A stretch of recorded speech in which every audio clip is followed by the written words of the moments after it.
What's going on, everyone? Welcome back to the channel, and today we're going to be giving you guys my UFC 308 predictions. I'm going to be going through most of the fights on this card and giving you my thoughts on the matchups. We got a lot of fights to get through, so without further ado, let's get into it. First up, we have some bantamweights on the deck. Farid Basharat is taking on Victor Hugo, and this should be a pretty fun fight. Of course, Basharat, undefeated fighter, usually fights on these Abu Dhabi cards, and then you have Victor Hugo on the other side, who's a Brazilian fighter and has looked good in some recent performances. It's not a crazy fight, it's not a barn burner, it's not something I'm going to dwell a lot of time on, and I'm just going to give you my pick. It's Farid Basharat. Basharat doesn't really seem to put a foot wrong with a lot of these guys towards the bottom of the rankings in the UFC, and I don't expect it to be any different here. Give me Basharat, and if I'm going to be picky, give me him by decision. Next up, we have two heavyweights. Kenny Nzechukwu is taking on Chris Barnett.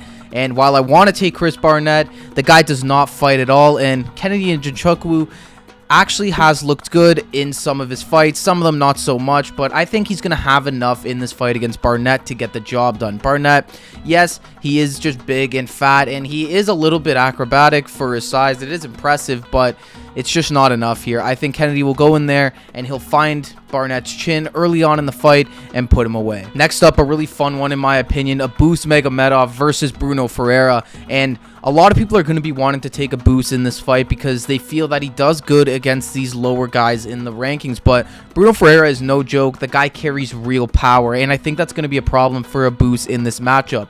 In pretty much every fight we've seen Abus in so far in the UFC, he seems to have a cardio problem, and when it gets later on into the fight, he looks really shit. So if Bruno can survive the first onslaught from Abus, I could see him getting a finish later on in this fight. I'm going to take Bruno Ferreira to win this fight by knockout, by TKO, and yeah, Abus Magomedov, he's one of these guys that has a lot of talent, but he just doesn't have the cardio to keep up with these guys in the UFC. Next up, another fun matchup. Mateusz Rebecki is taking on Mikel Oralbai, and this is an interesting matchup because I could see either guy winning this fight. I think they both have the skills to do so. Both pretty well-rounded guys. Oralbai has more impressive names on his resume in the UFC, and overall might just have a bit of the edge in this matchup. He's a reach advantage as well. I'm going to be leaning with Oralbai to get the job done here. I think that he's looked really good in all of his fights, and so has Rebecki, but Rebecki's had a bit of a couple missteps in the UFC thus far, so give me Oralbai. I'm going to take this one to go decision, though. I don't see either guy getting finished in this one. Next up is a fight happening in the light heavyweight division. It's Ibo Aslan taking on newcomer Rafael Correa, and these guys were on the prelims of this card, and then on fight week, Dana and the boys decided to move them up to a prelim spot, and they might be headlining the prelims, which is kind of nuts, but I think it is for good reason. Both of these guys are really talented finishers. Ibo Aslan has looked good in the UFC so far. Yes, granted, he fought Anton Turkalj, and everybody beats that guy, but it was an impressive victory, and he's going to be looking to carry some steam into this matchup, but unfortunately for him, his opponent on the other side is no joke. Rafael Correa, 11-0-0, undefeated in his mixed martial arts career, and he's an elite kickboxer who has multiple finishes. I'm actually going to take the newcomer here in Rafael Correa. I'm torn because Ibo Aslan, he is a big favorite heading into this fight. A lot of people believe in this guy, but I don't know. I'm smelling a bit of an upset here. I think Correa has all the skills to get the job done in this matchup, so give me him at plus money and give me him in exciting fashion. I think if he is going to win this fight, it's going to have to be by finish. Last but certainly not least on the prelims, we have Jeff Neal taking on Rafael Dos Anjos, former champion RDA. He's fought everybody in the UFC. Name him, he's fought him. And he's coming into this matchup as an underdog and in his 40s at this point. And he's fighting a Jeff Neal who's got to be a little bit hungry. His last two were Ian Gary and Shavkat. So granted, tough opponents, and I don't blame him for losing those, and he had moments in both of those fights, but he is going to need to try and put on a better performance here to get the job done against RDA. RDA is old, but he's not done yet. He's still a great grappler, and I think that's what RDA is going to try and do mostly in this fight. He's going to try and grapple Neal, try and just drag him out and try and win a boring decision, because I don't think these two are really on the same level on the feet. If this stays on the feet, I could see Jeff Neal even picking up a finish. I think it's unlikely though, and overall, I think this fight means more to Jeff Neal than RDA, because if you lose to RDA at this point, any any hope and success at a title in the near future is gone for Jeff Neal. Let's just be honest. With the way the welterweight division is, it's just probably not going to happen for him. So he needs to win here. He needs to keep his name in the conversation, and he needs to get back into some more big fights. So I think Jeff will come out and get the job done here. I'm going to predict a 29-28 split decision. It's going to be very close, but overall, I think Jeff Neal has enough on the feet to get the job done, and I think he can keep himself off the ground with RDA. So yeah, Jeff Neal via decision. That's going to be my on to the main card now, and we have a great main card here, guys. So first up, Shara Bullet is back. He is taking on Armen Petrosyan, and Shara, obviously everybody's intrigued with this guy. I mean, he's a one-eyed Dagestani striker. It's not something you see very often, and he's going to be coming into this fight against Armen Petrosyan looking probably for a finish. I mean, Shara has been good so far in his UFC career, but it hasn't been the domination that I was expecting, honestly. I was expecting him to come in here and knock a lot of dudes out, and he just hasn't done that. And I don't think that's going to change here against Armen Petrosyan. I think Shara is going to win this fight, but I'm going to take him to win by decision. I think that Petrosyan, he's a tough dude. He's going to give Shara problems. He's going to try and wrestle, and those exchanges may be enough to get him to the decision. But I do think on the feet, if it stays for too long, Shara is going to pick him apart like he does with most of his opponents. So as long as Petrosyan mixes in the wrestling, he gives himself a chance at winning this fight and also just making it to the judges' scorecards, because on the feet for 15 minutes with Shara Bullet isn't going to go well for anybody. So yeah, give me Shara Bullet to win this fight via decision.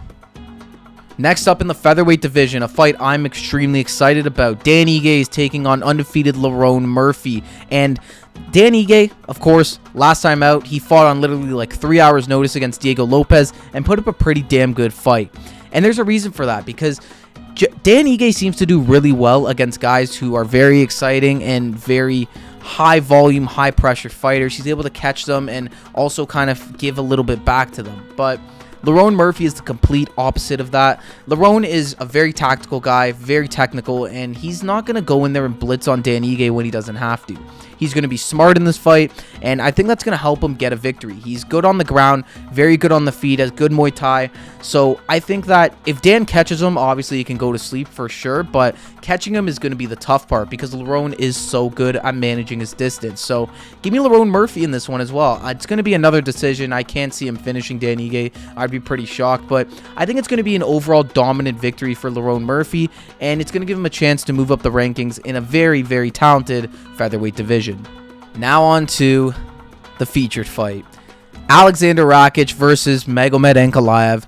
A lot of people are going to hate me for this pick, but I'm going to take Alexander Rakic to win this fight via KO, TKO. Let me explain before you guys all go crazy. Alexander Rakic has deadly striking on the feet. He's good everywhere, and in his last fight against Yuri Prochazka, a guy who I also rate pretty highly, he was winning a lot of those exchanges until he lost. And he looks good in a lot of his fights until he doesn't. And yes, he has had injuries in the past, and I think that's affected a lot of his fights. But this time around, he's coming in fully healthy. But it's also what I see on the other side with Ankalaev. Ankalaev, he's a very talented fighter, good striking, good wrestling, and he's a complete MMA package.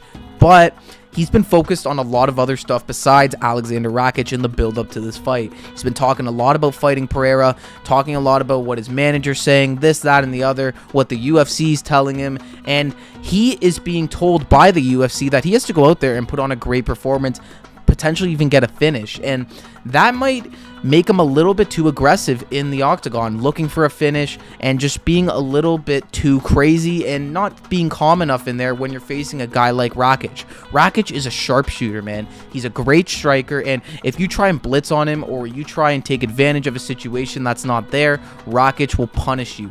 So I'm expecting Ankalaev to do that, to be honest. I think there's a lot of pressure on him right now from the fans and from the UFC to go out there and have a highlight reel, a noteworthy performance. Another boring decision isn't going to get him the title shot. Like, it could, because just the way things are shaping out, but if the UFC have the opportunity to throw somebody else in there, they definitely will. Don't get that twisted. So I think he's going to go out there, he's going to be looking for a finish, trying to hunt the finish, and when he finally gets Rakic a little hurt, he's going to blitz in, and Rakic is going to catch him. He's going to counter him, he's going to sit him down, and he's going to win the fight. So that's going to be my prediction for this fight. I could be totally wrong with this, by the way, but it's a prediction. Why not make a fun one? So I'm going to go for it. Alexander Rakic to win by KO or TKO and set up an amazing title fight with Alex Pereira. That fight would be amazing, trust me.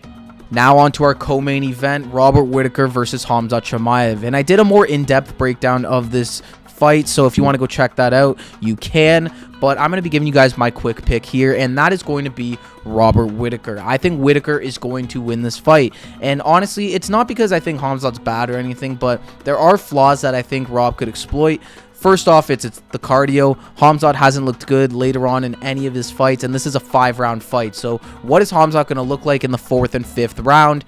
And also, Khamzat has the wrestling, which is very, very good, but I don't know if his striking is necessarily on par with Robert's. I think Whittaker is better on the feet, and if Rob can survive the onslaught in the 1st and 2nd round of the relentless takedowns and the pressure Khamzat brings, then I think he could definitely win this fight. He can gas out Khamzat, maybe win rounds 3, 4, and 5, and even potentially finish him in the later rounds. It sounds crazy, but I think it's something that is totally possible. Also, Khamzat, if you guys didn't see at the weigh-ins this morning, it looked like he was struggling to make weight. He was the last to the scale, had 12 minutes to go. They even pushed the ceremony an hour so he could make weight.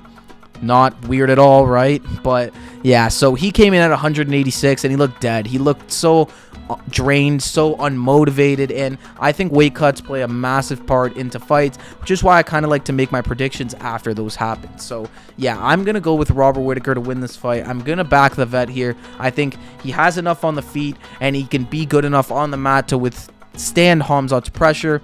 So let's see if it happens. Robert Whittaker wins. He's going to get a title shot. So let's see if he can go out there and make a statement. That leaves us with the main event. Ilia Topuria versus Max Holloway for the undisputed featherweight title. What a fight. I don't think I've been this excited for a fight since Charles and Islam, like 2 years ago at this point. This fight is so awesome, and it's going to be amazing for however long it lasts. You have two of the best boxers in the entirety of the UFC here. Ilia Topuria has been on a tear. He's been talking crazy in the build-up to this fight. He is so confident that he's going to be the first guy to finish Max. And then Max on the other side, he's confident in himself too. He's going to be prepared to go in there and try and get the job done. It's two elite strikers going head-to-head in the middle of the octagon. It's something you just have to be excited about. As for my prediction, I think it's going to be Ilia Topuria. I think Topuria is just so skilled. I rate Topuria very, very highly. I think he has some of the best boxing, some of the best striking in general in the UFC. He's so crisp. He's so powerful. Everything is so technical with that guy. And I think he has all the tools to beat Max. He could also even take Max down, submit him if he needs to. Overall, I just think he's a little bit better than Max at this point. Max is very good, but being a volume guy against a guy like Topuria isn't going to do much for you. Topuria, he can take a beating, and all he needs is one punch to take your lights out. Yes, Max has a granite chin, but chins don't last forever. And if a guy like Topuria is hitting you, he could be the one to crack it. I'm not going to predict Topuria to get the finish here, but I am going to pick him to win this fight. I'll play it safe and go decision, but I honestly would not be surprised if he manages to get a finish in this fight, because I think Topuria is on a different level. I think he is the next big guy in the UFC, and I think a win over Max Holloway after beating a guy like Volkanovski would only cement that statement. So there you guys have it. Those are my picks for UFC 308. What an incredible card, honestly. I'm so pumped for this entire fight card, and I hope you guys are too. Let me know if you guys agree with my picks down below in the comment section, and also stay out for some bets I'm going to be posting on the channel in regards to these fights, because there's a lot of money that could be made here, and a lot of money you could lose too. But either way, exciting card, exciting fights, and I can't wait for it all to kick off. Thank you all for watching once again. Check out some of the other videos regarding UFC 308, and I'll see you all in the next one.